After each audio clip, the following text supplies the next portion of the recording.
एक तो जम्मू कश्मीर में कौन रहेगा कौन नहीं रहेगा, कौन ऑफिस खुलेगा कौन ऑफिस नहीं खुलेगा, इसका फैसला जम्मू कश्मीर प्रशासन और भारत सरकार करेगा।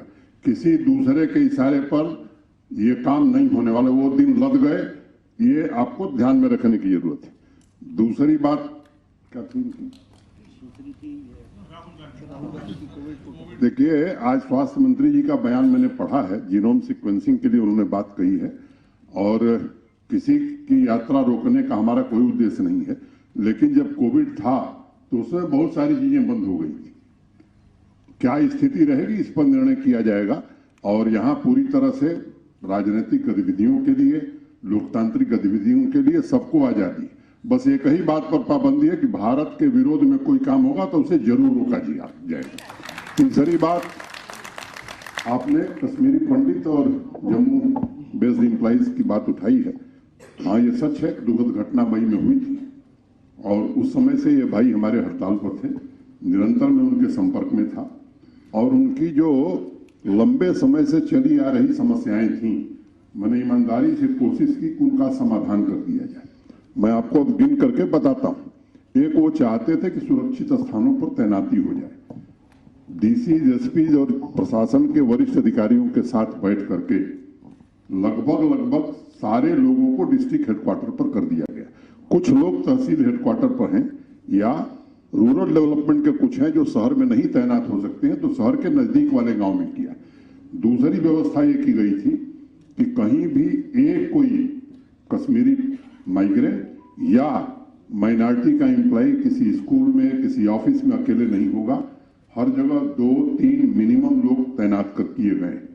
तीसरी बात, उनकी सुरक्षा की दृष्टि से भी हर जिले में एक हमने ऑफिसर अपॉइंट किया है। हमारे कार्यालय में भी एक ऑफिसर है जो उनकी ग्रीवांस को सुनता है, उसका कैसे समाधान किया जा सकता है इसकी कोशिश करता है। लंबे समय से उनका प्रमोशन नहीं हुआ था, वो हमने सारे लोगों के प्रमोशन कर दिए।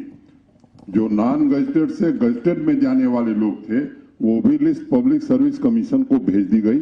2015 में ये लोग अपॉइंट हुए थे। पब्लिक सर्विस कमीशन के चेयरमैन साहब से मैंने निजी तौर पर बातचीत की थी। उन्होंने कहा, साहब 2014 के जो कर्मचारी थे बाकी कैटेगरी के, जनरल कैटेगरी के, उनका प्रमोशन अभी हमने खत्म किया है, इन लोगों का भी प्रमोशन कर दिया जाएगा। एक उनकी दिक्कत है जो स्वाभाविक रूप से मानता हूं कि वो वाजिब दिक्कत है, उनके आवास की। मुझे याद है कि अब तो जमीन ही नहीं मिलती थी, जमीन दे दी गई, अधिकांश काम के टेंडर हो गए हैं, 1-2 बचे वो भी जल्दी से हो जाएंगे।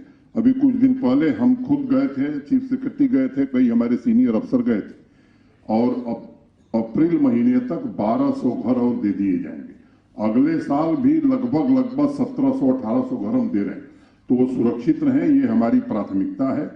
और तनख्वाह उनकी, उन लोगों ने मुझसे, मैं सार्वजनिक रूप से आज कहना चाहता हूं ताकि उनको भी ये मालूम हो जाए, उन्होंने मिल करके व्यक्तिगत रूप से मुझसे इन लोगों ने कहा था कि हमें थोड़ा ब्रीदिंग पीरियड दे दीजिए। 31 अगस्त तक की तनख्वाह सबको दे दी गई, लेकिन अब ये नहीं हो सकता है कि घर बैठ करके तनख्वाह दी जाए। ये बात एक क्लियर एंड लाउड मैसेज है, ये सबको सुनना चाहिए, समझना चाहिए। मेरी पूरी सहानुभूति है। जम्मू कश्मीर प्रशासन हर प्रकार से उनकी सुरक्षा, उनकी मदद के लिए पूरी तरह से तैयार है।